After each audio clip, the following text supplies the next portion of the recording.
자, 지금부터 이제 본격적으로 우리가 돌림의 토크라는 걸 배워보도록 하겠습니다.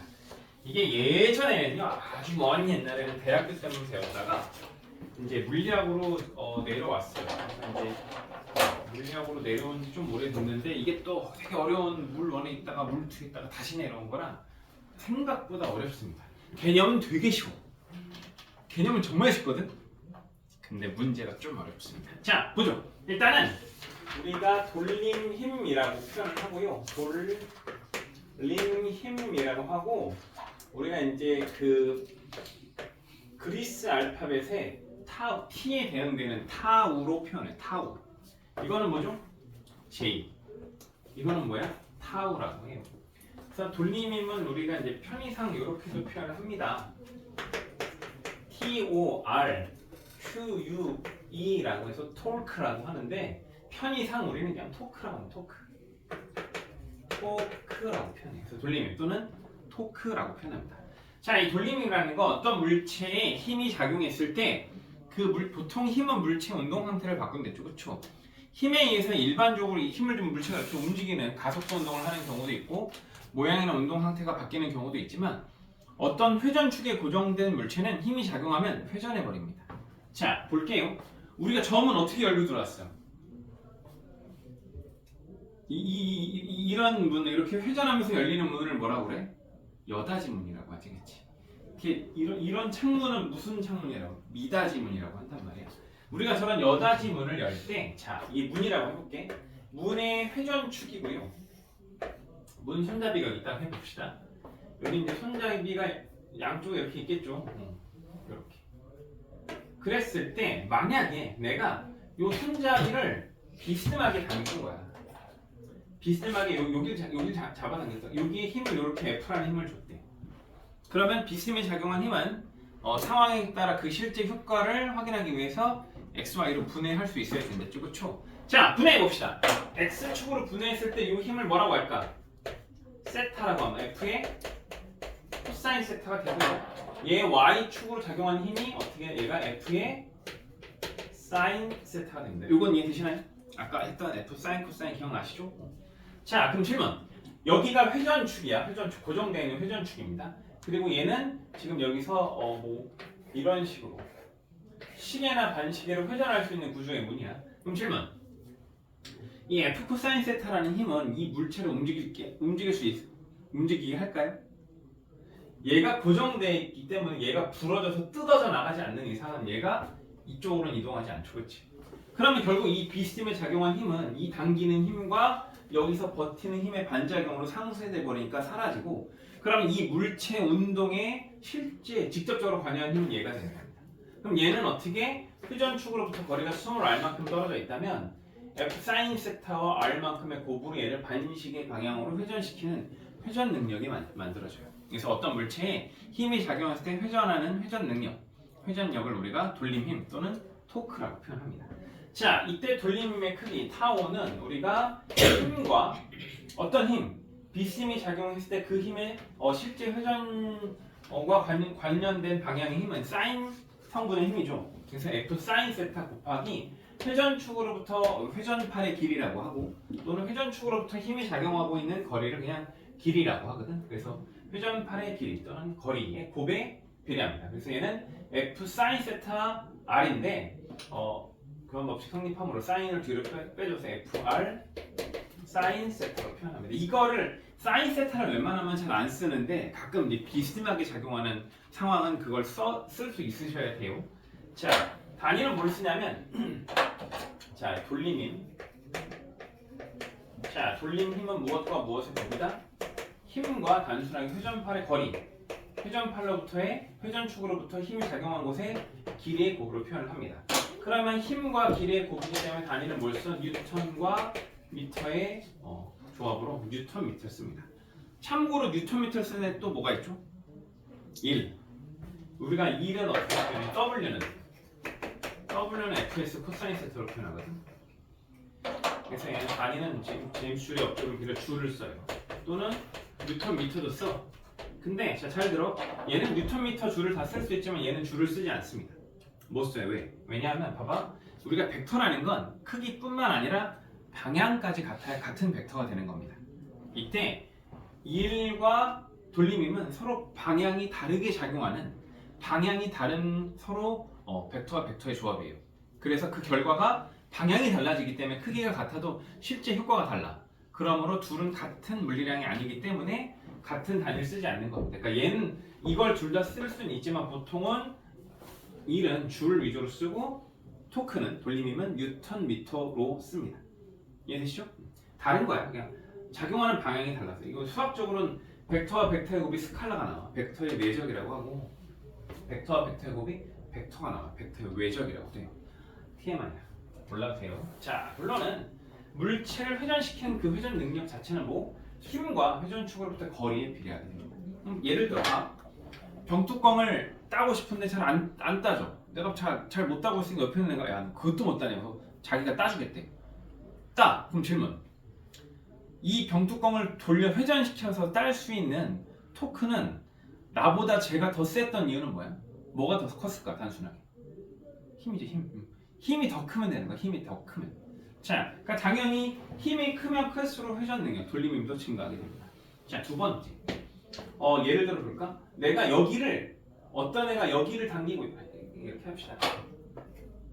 이 문을 놓고 장난을 치고 있는데 잼민이들처럼 장난치면 안 되지만 예를 들어 내가 어떤 사람이 여기서 여기를 밀고 버티고 있어.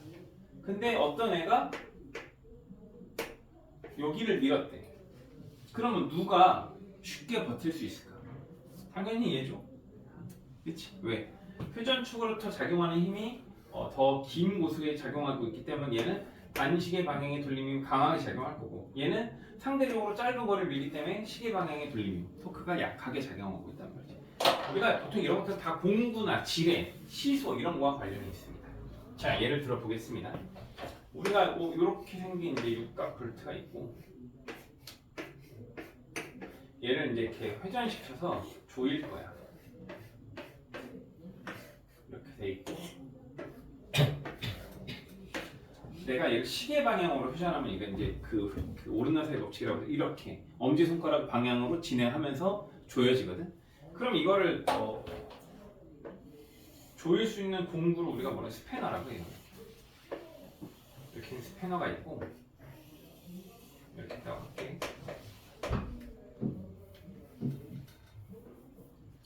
이렇게 돼 있다고 합시다. 자, 내가 얘를 갖다가 이쪽으로 힘을 으악 하고 F를 줬는데 꼼짝도 안 하네. 너무 오래돼서 녹슬어갖고 안 돌아가. 그래서 이거 어떻게 할까 하다가 빨리 이걸 마무리하고 가고 싶은데 옆에 이제 큰 관이 놓여있길래 얘를 갖다가 관을 이렇게 연장해서 낍니다. 자, 그 다음에 회전축으로부터 거리가 2배 되는 곳을 F로 당겼더니 쉽게 이제 돌아가게 돼. 자, 결국은 이제 이게 쉽게 돌아가는 이유는 뭐 때문이죠? 회전축으로부터 회전팔의 길이가 회전축으로부터 이동 거리가 힘이 작용하고 있는 거리가 커지면 그만큼 돌림힘, 토크가 증가하기 때문입니다. 우리가 이 돌림힘을 가장 활용한 도구가 놀이기구가 뭐죠? 시소예요. 이게 시소죠. 이건 지워도 되지? 대단한 거 아니니까. 우리가 이제 저 시소랑 비슷한 도구가 있는데 그러니까 시소라는 놀이기구가 있습니다. 그러면 여기가 회전축과 받침점이 되고 학생 A가 여기 앉아있어. 학생 B가 여기 앉아있어. 이렇게 A와 B가 앉아있었는데 정확하게 균형을 유지해야 돼. 그렇다는 얘기는 뭐야? 자, 질문. B가 뛰어내리면 어떻게 돼? 저 시소는 무슨 방향으로? 반시계 방향으로 회전하면서 균형이 무너지겠지, 그치? 만약에 A가 뛰어내리면 어떻게 돼? 이 시소는 시계 방향으로 회전하면서 균형이 무너지겠지, 그쵸? 그렇다는 얘기는 지금 A는 이 시소의 중심인 회전축으로부터 반시계 방향으로 돌림힘을 만들어내고 있는 거야. 근데 이게 균형을 유지하고 있는 거야. B가 시계 방향으로 돌리고 있는 거고. 그럼 이 둘은 돌림힘의 평형을 만족하고 있는 거야. 그러니까 서로 같은 크기와 반대 방향의 돌림힘이 작용하면 이걸 우리가 돌림힘의 평형이라고 합니다. 자, 그럼 여기서 되게 중요한 게 뭐냐면 잘 봐. 이게 포인트만 잘 잡으면 문제를 되게 쉽게 풀 수 있어요. 자, A의 질량을 M1이라고 하고 B의 질량을 M2라고 합시다. 중력가속도를 G라고 할게요. 그럼 얘가 이 점에 작용하고 있는 힘은 얼마야? M1G고 얘는 이 점에 작용하고 있는 힘은 M2G가 되죠. 이때 요 길이가 R1이고 요 길이가 R2라고 하면 결국은 M1G R1이 뭐랑 같다? M2G R2와 같다. 자, 정리하면 항상 질량과 물체의 회전축으로부터의 거리의 곱이 같아야 된다. 그렇다는 얘기는 거리비가 1대 2야. 그러면 질량비가 2대 1이라는 걸 쉽게 알 수 있죠. 요걸 잘 활용하면 문제를 좀 간단하고 쉽게 풀 수 있게 됩니다. 자, 우리 하나 추가, 교재 없는 겁니다. 무게중심이야. 무게중심. 아까 선생님이 이제 얘기한 게 언급한 게 있는데 그 어떤 물체의 질량 또는 물체의 중력이 집중되어 있는 한 점을 무게중심이라고 합니다. 그래서 보통은 일반적인 균일한 밀도의 물체는 무게중심 항상 어디 있을까? 정중앙에 있어요. 정중앙. 여기에 무게중심이 있는 거야. 그러니까 내가 아까 이 물체 전체를 이렇게 들지 않아도 이 물체의 중력, 무게가 집중된 한 점을 딱 찾아서 들면 어떻게 돼? 힘들어지네. 여기 이래. 들 수 있단 말이지, 그치? 이렇게 하면 되네. 다시. 들 수 있단 말이지, 그치? 되시나요? 그래서 무게중심은 보통은 그 물체 전체의 중심에 지구의 중력 또는 질량이 집중되어 있는 한 점이고 그곳을 우리가 무게중심이라고 합니다. 그러면 자, 이 무게중심을 약간 확장시켜 볼게요. 이런 걸 해볼게. 이런 걸 해볼까? MC라고 해서 XMC라고도 하거든. XMC. 전체 질량이 집중되어 있는 한 점의 좌표를 확인해 볼게요. 그러면 이렇게. 요거는 시그마 MN 분의 시그마 MNXN으로 표현합니다. 뭔 소리냐면 어떤 물체가 원점으로부터 쭉 길게 있을 때 그 물체 전체의 무게중심의 한 점을 요 형태의 식으로 표현할 수 있습니다. 뭔 소리냐? 예를 하나 드리면 바로 쉽게 이해할 수 있어요. 잘 봐. 요렇게 생긴 긴 막대기가 있습니다. 막대기 길이는 10m예요. 자, 이 막대기의 질량은 2kg이었어요. 그럼 질문. 이 2kg의 중심은 어디에 있지? 무게중심은? 전체 길이 얼마? 여기지. 5m 위치에 이 2kg이 집중되어 있는 무게중심 또는 질량 중심이 되겠지, 그렇죠?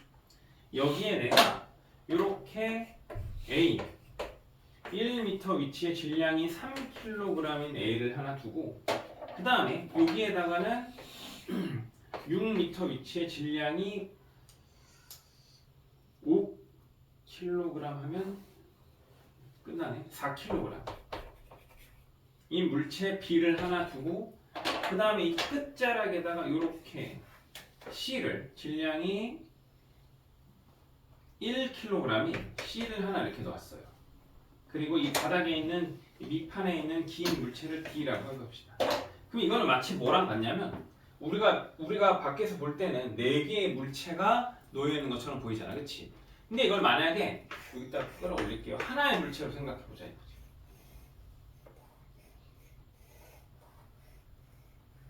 이렇게 생긴 하나의 물체. 총 질량이 10kg. 그럼 전체의 무게중심이 어디 있어요? 그 무게중심을 찾으면 그 위치에다가 받침대를 딱 두면 어떻게 돼? 저렇게 균형을 유지할 수 있을 거란 말이지, 그치? 그걸 찾아보자 이거지. 자, 그럼 어떻게 하냐면 전체 질량 중심 M 센터, 매스 센터는 총 질량이 얼마죠? A의 질량 얼마? A의 질량 얼마? 3kg. B의 질량 얼마? 4kg. 그 다음에 C의 질량 얼마? 2kg. 그리고 D의 질량 얼마? 내가 2라고 했나요? 얘가 1이었구나. 얘가 1이었고 얘가 처음에 2kg이라고 했죠, 그렇죠? 맞지? 요게 2kg였지. 자, 그 다음에 A의 좌표는 얼마야? 좌표와 질량의 곱은 A는 1m 위치에 3kg 곱하기 1 더하기. 자, B의 좌표 위치는 얼마야? 4kg 곱하기 6m 더하기 C의 좌표 위치는 1kg 곱하기 10m. 마지막으로 D의 좌표 위치는, 자, D는 무게중심이 어디에 집중되어 있다? 여기. 그럼 요것만 신경 쓰면 되지. 그럼 얼마? 쟤는 2kg이 얼마? 2kg이 5m 위치에 집중되어 있죠. 자, 연산하면 얼마예요? 3, 1은 4, 6, 4, 24. 그치? 3, 1은 3, 24, 27, 30, 37, 47이네. 이게 얼마? 4.7m. 이해되시나요? 무슨 소리야? 원점으로부터 여기가 4.7m 위치에 받침대를 딱 두면 정확하게 균형을 유지하게 되는 거야. 여기가 무게중심. 이 무게중심을 기반으로 그 시계 반시계 방향의 토크 돌림힘과 시계 방향의 토크의 총합이 어떻다? 같다라는 걸 알 수 있는 거예요. 그러니까 무게중심을 찾으면 항상 그 무게중심을 중심으로 힘의 평형과 돌림의 평형 모두 만족하는 상황이 됩니다. 요거는 요 예제 하나만 이해하시면 돼요. 자, 그러면 우리가 이제 역학적 평형과 구조물의 안정성입니다.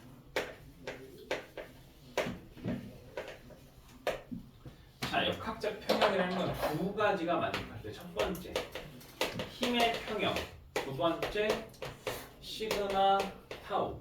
힘의 평형과 돌림힘의 평형을 모두 만족할 때 우리가 역학적 평형이라고 합니다. 그러니까 사실 물체가 안정하게 정지했으면 이 두 가지를 모두 만족해야 돼. 자, 잘 봐. 이 물체 무게가 10N이래요. 그럼 내가 10N으로 들면 멈추겠지. 자, 내가 10N으로 들 거야. 멈춰? 내가 10N으로 들었는데 얘가 반시계로 회전하면서 균형이 무너지겠지. 그러면 내가 이쪽에다 10N으로 들면 어떻게 돼? 시계로 돌면서 균형이 무너지지. 자, 힘의 평형을 만족하더라도 뭐가 만족이 안 된 거야? 시계나 반시계의 돌림힘의 평형이 만족이 안 됐기 때문에 균형이 무너진 거라고. 그러면 모두 만족시키면 아까 무게중심 찾아 들면 어떻게 돼? 이렇게 하게 되냐? 힘의, 그러니까 중력과 수직항력의 크기, 시계와 반시계의 돌림힘이 모두 만족한 힘의 평형 상태가 이 상태가 되는 거야. 이걸 우리가 역학적 평형이라고 한다. 되시나요? 자, 그럼 이제 역학적 평형 문제 대표적인 예제를 하나 들어보겠습니다. 기초 예제 문제. 이렇게 생긴 물체에다가 받침대를 넣고 사람이 손으로 버티고 있어. 이렇게 손끝이야. 자, 이 물체의 질량이 1kg이었대. 그러면 사람이 여기서 드는 힘의 크기를 F라고 하면 F는 얼마일까요? 가 문제입니다. 자, 그럼 첫 번째 물체가 드는 여기를 드는 힘을 우리가 수직항력이라고 할게요. N이라고 하고, 물체 무게는 얼마죠? 1kg. 중격가속도 그냥 10으로 할게. 10m/s. 그럼 여기 중심에서 무게가 얼마? 10N이 되지. 자, 전체 길이 1m라고 해봅시다. 그럼 첫 번째 힘의 평형. 자, 합력이 0이죠. 위로 작용한 힘은 뭐란 거야? F 더하기 N. 그치? 사람이 드는 힘과 수직항력이 위로 작용, 플러스 Y로 작용한 힘이 이게 뭐랑 같죠? 물체 무게 10N과 같지. 그치? 여기까지 됐죠? 자, 두 번째 시그마 타우. 돌림힘의 합이 0이다를 분석해 보겠습니다. 자, 그래서 질문. 사람이 손을 치우면 어떻게 돼? 이 물체라고 할게. 손을 치우면 어떻게 돼? 손을 치우는 순간 얘가 시계로 무너지면서 균형이 무너지겠지. 근데 사람은 사실 요 아주 짧은 미소 거리에 대해서 무슨 방향? 반시계로 돌려서 버티고 있는 거야. 그럼 잘 봐. 사람이 손을 치우면 얘는 무슨 방향? 얘는 시계 방향으로 회전해서 균형이 무너지는 걸 사람이 무슨 방향? 여기서 F라는 힘으로 반시계로 돌려서 버티고 있는 거랍니다. 되십니까? 그럼 시계 방향의 토크는 얼마가 되는 거야? 10N 곱하기 무게중심까지가 0.5m겠죠. 이게 뭐랑 같아? 사람이 작용한 반시계 토크 곱하기 1m가 같은 거죠. 이게 무슨 방향의 토크라고? 타우 시계. 이건 뭐라고? 타우 반시계. 오케이? 이거 아니에요? 반시계야? 자, 그러면 이제 결국 정리하면 요걸 풀면 F가 얼마가 나오죠? F는 얼마가 나와? 5N이 나와. 그럼 따라서 저 N 수직 항력도 얼마? 5N이라는 걸 모두 알아낼 수 있죠, 그렇지? 되십니까? 자, 이제 두 번째 요 예제를 볼게요. 교재에 있을 건데 길이가 6m인 물체 어디냐면요.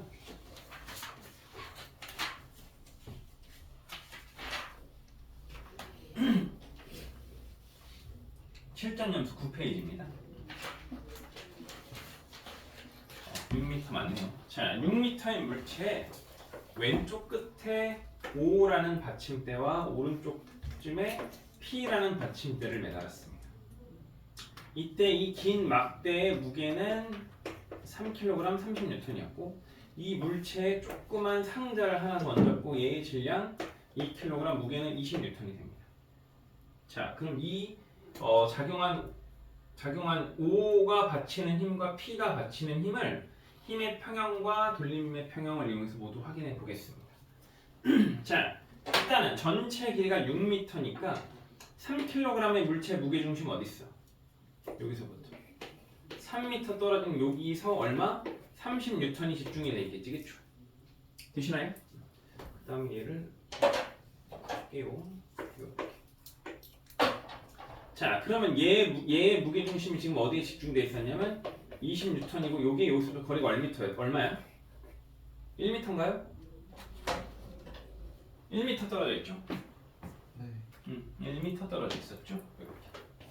1m만큼 떨어져 있었지, 얘가 이렇게. 그럼 요 길이도 얼마? 1m라는 거 알 수 있고. 자, 힘을 따져볼게요. 그럼 이제 5가 드는 힘을 F5라고 해볼게요. 그리고 P가 드는 힘을 FP라고 합시다. 그럼 첫 번째, 힘의 평형을 따져보면 제가 이렇게만 쓸게. 위로 작용한 힘이 얼마? FP 더하기 F5가 되죠. 아래로 작용한 힘은 30N 더하기 20N 총 50N이 되겠죠. 맞지? 자, 돌림힘의 평형을 따질 건데 회전축은 어딜 가도 돼. 근데 보통은 일반적으로 이런 시소 모양이면 그냥 가운데를 두면 되고, 사실 저게 제일 쉬운 거죠. 두 개 이상의 받침대가 있을 때는 근데 상황에 따라 대칭 구조를 찾거나 아니면 그냥 제일 끝. 일단 여기서 제일 끝이 쉬워 보이니까 여기를 회전축으로 잡아볼게. 그럼 잘 봐. P를 치우면 어떻게 돼? P를 치우면 이 긴 받침대와 상자의 무게에 의해서 시계 방향의 돌림을 위해서 전체 균형이 시계로 회전하면서 무너지겠지. 그럼 여기서 P는 어느 방향으로 돌려서 버티고 있는 거야? 반시계. 얘는 반시계로 돌려서 버티고 있는 거야. 되시나요? 자, 그러면 식을 써볼까? 두 번째, 알짜 돌림힘이 0이다를 해결해 봅시다. 시계 먼저 써볼게요. 일단 시계 방향의 돌림 얘는 얼마? 30N 곱하기 얼마? 3m 더하기 얘는 얼마? 얘 20N 곱하기 얼마? 5m죠. 맞나요? 맞지? 이게 뭐랑 같죠? FP 곱하기 얼마? 4m. 요렇게씩 세울 수 있으시면 됩니다. 됐죠? 연산은 쉬우니까. 이거 연산하면 F가 얼마? FP가 47.5였나 그랬어. 47.5N이야. 자, 그럼 이걸 구하면 결국 F는 얼마야? F1은 얼마? 2.5N이라는 거 알 수 있고. 그럼 봐봐. 누가 대부분의 무게를 지금 감당하고 있어? P. 그러면 만약에 자, 이 제일 많이 물어보는 유형이 이런 거야. 자, 받침대가 두 개 있을 때 그러면 그 P의 위치를 왼쪽으로 옮길 때 균형을 유지할 수 있는 최대값 이런 걸 많이 물어본단 말이지. 그러니까 이제 P를 막 왔다 갔다 옮기는 거야. 얘를 오른쪽으로 점점점 옮겨가면 어떻게 돼? 얘에 작용하는 힘이 점점 감소하겠지, 그치? 그럼 문제. 이 P를 왼쪽으로 올릴 수 있는 최대 위치는 얼마냐? 이런 걸 보통 물어보거든. 그럼 잘 봐. 얘를 왼쪽으로 옮기다 보면 어느 순간 어떻게 돼? 너무 많이 가면. 봐봐. 이 상태에서 P가 왼쪽으로 계속 가다 보면 어느 순간 무너진다고. 그럼 얘가 무너지지 않을 만큼 갈 수 있는 최대 위치가 어디냐? 바로 P가 여기 무게중심을 들고 얘에 사라지는 효과가 나야 돼. 뭔 소리냐면 봐. 얘가 무게중심을 들어버리면 얘는 그냥 다 있지만 안 드는 거. 손만 드는 시용만 하고 얍삽하게. 무슨 말이 드시나요? 무게중심 구해볼까 그럼? 전체 무게중심. 자, 여기가 원점에서부터 6m잖아. 그럼 총질량 얼마였죠 아까? 저거 써보면. 총질량 얼마? 5였죠. 자, 좌표이고 3kg의 물체가 3m에 집중돼 있고 3 곱하기 3 더하기 얘는 어딨어? 2kg의 물체가 어딨어? 4m 위치 좌표에 있지, 그치? 그럼 전체 무게중심 얼마예요? 9에다가 8, 17, 5로 나누면 얼마니? 10, 2배 3.4? 34? 3.4 맞나요? 맞아? 그러니까 얘가 3.4m. 자, 그럼 얘가 여기서부터 지금 여기가 3m니까 요 사이 여기에 3.4 지점에다 딱 갖다 놓는 순간 어떻게 돼? P가 1로 가는 순간 어떻게 돼? 얘는 사라지고 정확하게 혼자 균형을 유지하는 상황이 되는 겁니다. 무슨 말인지 이해되시나요? 그러니까 아래에 있는 받침대 여러 개를 옮겨가면서 최대나 최소냐 이런 걸 많이 물어. 예를 들어 이런 걸 물어볼게. 이런 받침대가 있다. 얘의 질량이 M이었죠. M. 그리고 한 변의 길이를 요게 ED, 요게 D, 요게 ED라고 할게요. M이고 이게 두께는 보통은 그냥 선이라고 생각해도 됩니다. 어차피 정확하게 그 미소 거리에 대해서 그냥 수직하게 작용하기 때문에 두께는 신경 쓸 필요 없어. 이렇게 두꺼우면 그냥 선으로 그려놓고 생각해도 돼. 오케이? 자, 그러면 선으로 옮겨볼게. 이 문제. 여기서 이 물체를 옮길 거야. 이 물체, 질량이 2m인 물체를 왔다 갔다 옮길 거라고. 그러면 이 질량이 2m인 물체가 왼쪽으로 갈 수 있는 최대 거리는 얼마가 될까? 얘의 길이가 뭐라고 할까? 얘도 D예요, D. D 이렇게. 물체 크기가 D래. 그러면 얘가 왼쪽으로 갈 수 있는 최대 길이는 얼마가 돼? 자, 너무 많이 가면 어떻게 해? 결국은 이렇게 되는 거야. 이게 받침점이야. 너무 많이 가면 이렇게 되지. 무슨 이렇게 하면 균형이 무너지지. 그러니 여기가 회전축일 때 회전축이 되면서 균형을 유지하는 순간이 왼쪽으로 갈 수 있는 최대 거리가 되는 거야. 그러면 여기에 그냥 회전축이 있다고 하면 일단은 긴 막대에 의한 토크 돌림이면 얼마야? 여기까지 거리가 선으로 따지면 이렇게 돼 있고 이렇게 돼 있어. 그러면 여기에 지금 얼마가 집중돼 있어요? 여기로 mg가 집중돼 있고 이 길이가 얼마야? 2분의 d죠? 그러니까 시계 방향의 돌림이 2분의 d란 말이지. 야, 그럼 얘 2m 이내는 얼마나 더 갈 수 있는 거야? 여기서 갈 수 있는 거리가 이 중심의 크기가 얼마여야 돼? 2mg니까 얼마여야 돼? 4분의 d여야 돼. 4분의 d. 무슨 말인지 되시나요? 4분의 d 돼? 그러니까 그럼 얘가 왼쪽으로 갈 수 있는 최대 거리는 여기서부터 얼마 나오겠지, 그치? 요 길이가 d니까 여기 중심까지가 0.5d고 이 중심이 여기서부터 4분의 d만큼 어긋날 때까지만 얘가 갈 수 있다는 거잖아, 그치? 그럼 반대로 오른쪽으로 갈 수 있는 최대 거리는 얼마야? 대칭 구조잖아. 여기가 받침점이 되면서 이렇게 얘가 1로 갔을 때 균형을 유지할 수 있는 최대 위치가 되는 거 아니야. 그럼 얘는 여기서부터 이쪽 4분의 d가 되겠지, 그치? 그러면 얘네들이 왼쪽으로 갈 수 있는 최대 거리와 오른쪽으로 갈 수 있는 최대 거리의 차이, 이 차이가 얼마냐 이런 걸 많이 물어본다. 그럼 얼마야? 여기가 회전축일 때 여기로 4분의 d가 최대값이고 여기가 회전축일 때 여기로 최대값이 4분의 d가 최대니까 가운데가 d니까 총 얼마야? 4분의 1, 4분의 1 더하면 2분의 1 d잖아, 그치? 그러면 왼쪽으로 갈 수 있는 최대 거리와 오른쪽으로 갈 수 있는 최대 거리의 차이가 얼마? 2분의 3d 이렇게 1.5d 이렇게 되는 거야. 이런 걸 또 많이 물어봐요. 되시나요? 자, 우리가 보통 물체 무게중심을 가장 쉽게 판단하는 건 아무데나 점을 잡아서 매다는 거예요. 그러면 이건 책에 써 있으니까 어디 있냐면 10페이지. 아무데나 잡고 매달잖아. 매달면 매달아진 상태로 평형을 유지하는 그 두 개의 선이 나오겠지, 그치? 그 두 선의 교점이 보통은 무게중심 또는 질량중심이 됩니다. 이렇게 찾기도 한다 라는 거고, 이거 무슨 말인지 되시나요? 자, 그럼 마지막으로 이 구조물이 이런 역학적 평형을 이루면서 안정할 조건을 보겠습니다. 여기 있다 할게요. 여기 있다. 그럼 자, 좀 이따 마무리 지어보면 나머지 예제를 풀어볼게요. 하고. 자, 이렇게 생긴 물체가 안정을 유지하려면 이렇게 생긴 물체는 무게중심이 어느 쪽에 있을까? 아래쪽으로 좀 많이 쏠렸겠지. 그치? 여기가 무게중심이라고 해봅시다. 이때 이 물체를 받치는 받침면이 이렇게 돼 있고 보통은 이 받침면 안에 무게중심이 있을 때 물체는 안정을 계속 유지하게 됩니다. 만약에 내가 얘를 기울여 이렇게 기울였는데 무게중심이 받침면 안에 여전히 존재해. 그럼 어떻게? 여전히 원래 상태 안정으로 돌아가요. 꽝 떨어져. 근데 이걸 약간 오버해서 기울이면 어떻게 돼?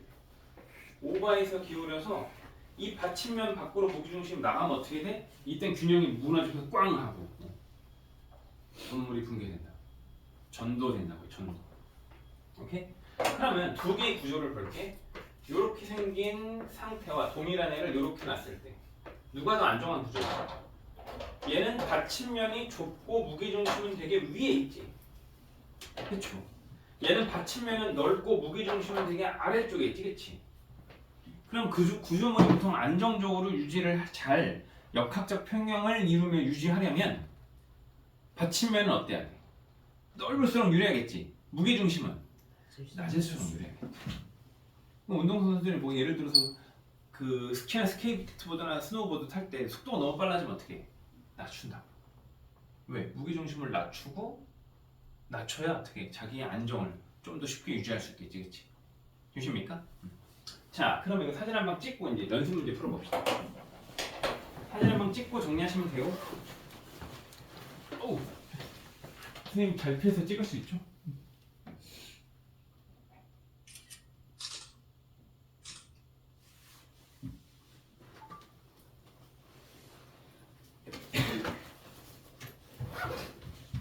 이거 3시간에 끝나는 거야? 그렇지.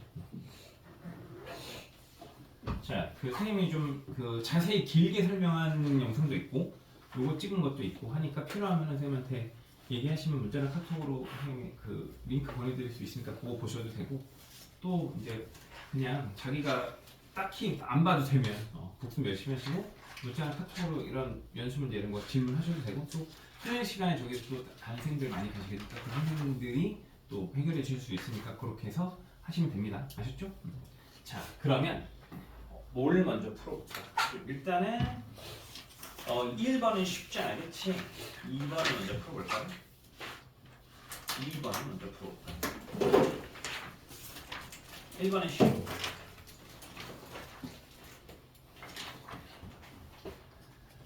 자, 1번 빨리 풀어볼게요. 수평면에 놓인 책상을 연지가를 누릅니다.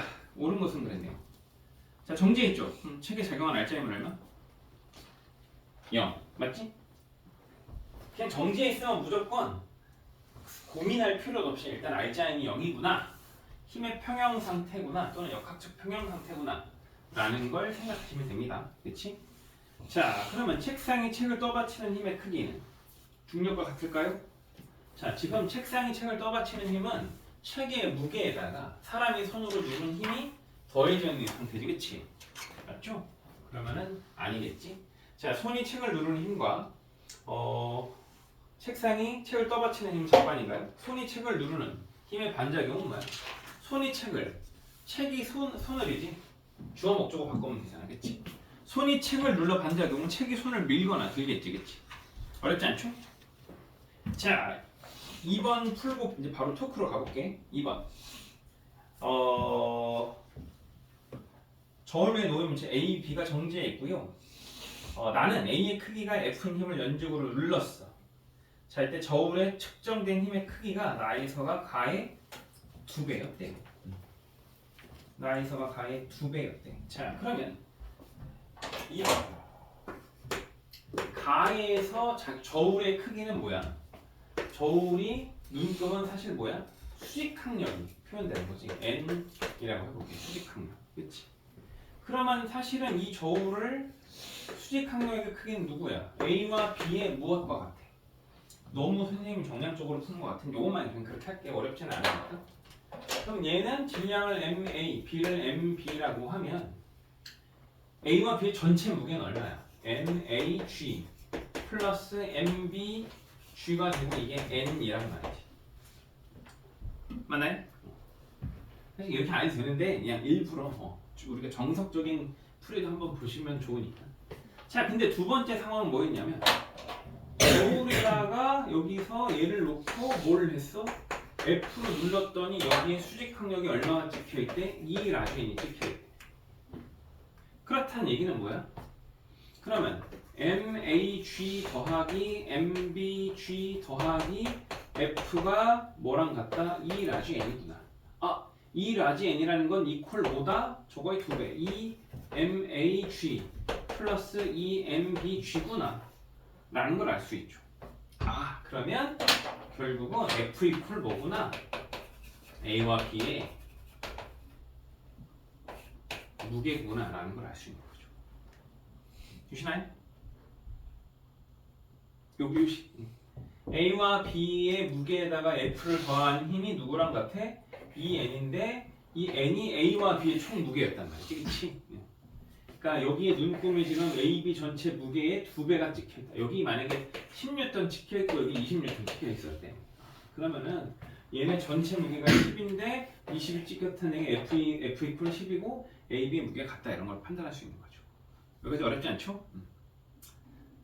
자, 이건 이따 차분히 이따 해보시고. 자, 이제 지금부터 어려운 걸 해보겠습니다.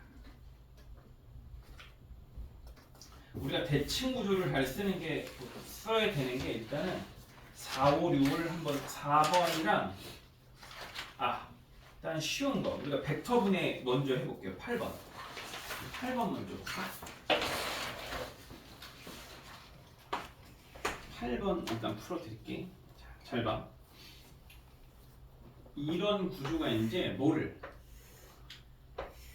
힘을 분해해서 접근해야 되는 문제가 됩니다. 자, 여기에다가 뭐가 매달려 있어요? 질량이 무게가 20N이 내가 매달려 있는 거죠. 그리고 막대 무게가 얼마였대? 5N이었대. 자, 막대 전체 길이가 얼마야? 0.6이죠. 그러면 얘는 중심에서부터 여기까지 0.3m 위치에 뭐가 5N이 작용하고 있겠지. 이때 여기서 지금 줄을 이렇게 여기서 0.1m 위치에 이렇게 당겼고 요 각이 얼마예요? 30도였단 말이지. 되시나요? 그러면 이제 이 줄의 장력을 분해해 볼 건데 이 줄의 장력을 보통 텐셔너리 포스 T라고 많이 하거든. 그냥 우리 일단 오늘은 F라고 해봅시다. 얘가 F야. 이렇게 표현할게요. 그럼 F의 X 성분은 뭐야? F 코사인 30이 되겠지, 그치? 근데 얘는 어차피 이 벽이 얘를 누르면 벽이 반작용으로 상쇄되니까 사라지는 거고. 그러면 얘를 위로 분해하면 이게 뭐가 되는 거야? F의 사인 30이 되는 거지, 그치? 사인 32분의 1이고. 맞나요? 자, 그럼 질문. 줄을 끊어버리면 전체는 어떻게 돼? 여기가 회전축이 되면서 여기가 회전축이 되면서 시계 방향으로 회전하면서 얘네들이 시계로 돌면서 균형이 무너지겠지, 그치? 그렇단 얘기는 이 F의 사인 성분이 무슨 방향으로 돌리고 있어? 반시계로 돌려서 버티고 있다는 뜻이거든. 맞나요? 그럼 시계 방향의 돌림 먼저 체크해 봅시다. 시계 토크 얼마야? 5N 곱하기 0.3 미터 더하기 얘 얼마? 20N 곱하기 0.6 맞나요? 0.6? 0.6 미터가 되겠지. 이게 시계 방향의 토크 돌림이면 되죠. 맞지? 무게 곱하기 회전축으로부터 거리 무게 곱하기 얘도 이렇게 얘가 매달려 있어도 그냥 여기에 작용한다고 생각하시면 됩니다. 이 두꺼운 물체는 그냥 선으로 놓고 따지면 돼. 그럼 얘는 회전축으로부터 이렇게 됐죠. 그럼 반시계 토크는 얼마야? F 사인 30 아이고 심은 뭐냐? F 사인 30 곱하기 얼마? 0.5 미터 아니야. 그렇죠. 이거 어차피 얼마야? 2분의 1이죠. 2분의 1이지. 그럼 여기에 몇 배 해주면 되는 거야? 4배 해주면 되잖아, 그렇죠? 되시나요? 그러면 이 연산 값에다가 4배 하면 답이 나오겠지. 맞죠? 그러니까 이런 것 때문에 이런 분해를 할 수 있어야 되는 거야. 이런 유형 때문에. 사실 이거 옛날에 일반 물리학 책 대학교 책에 많이 나오는 기본 연습 문제입니다. 근데 어렵지 않아. 요거 여기서 어려운 건 딱 하나고 이 줄에 작용한 힘이 이렇게 분해되어 있다. 이렇게 분해돼서 F의 사인 30의 성분으로 얘를 돌리고 있다. 주십니까? 자, 됐죠? 자, 우리가 대칭 구조를 잘 써야 됐네. 자, 거기 보면 17페이지에 1번이 딱 어떤 형태인 것 같아? 이거는 선생님이 힌트만 줄게. 이게 뭐 같아? 17페이지 눈에 보이길래. 얘가 지금 그 직사각형 형태의 받침대지. 그러면 이 물체가 왼쪽으로 갈 수 있는 x의 최대값은 회전축이 어딜 때? 받침대의 왼쪽 모서리가 될 때. 그치? 그리고 이 물체가 오른쪽으로 갈 수 있을 오른쪽으로 갈 때 저 y의 최대값은 받침대의 오른쪽 모서리가 회전축이 될 때. 회전축으로 균형을 맞출 때. 무슨 말이 되시나요? 그러니까 문제가 모양새 대비 그렇게 막 어렵진 않습니다. 되셨나요? 두 개 문제 더 풀어볼게요. 자, 그러면 일단 어디로 가볼까요? 자, 4번 풀어봅시다. 4번. 대칭 구조를 잘 쓰면 좀 쉬워지는 4번. 자, 여기 줄이 매달 있고요. 그 다음에 막대가 있고요.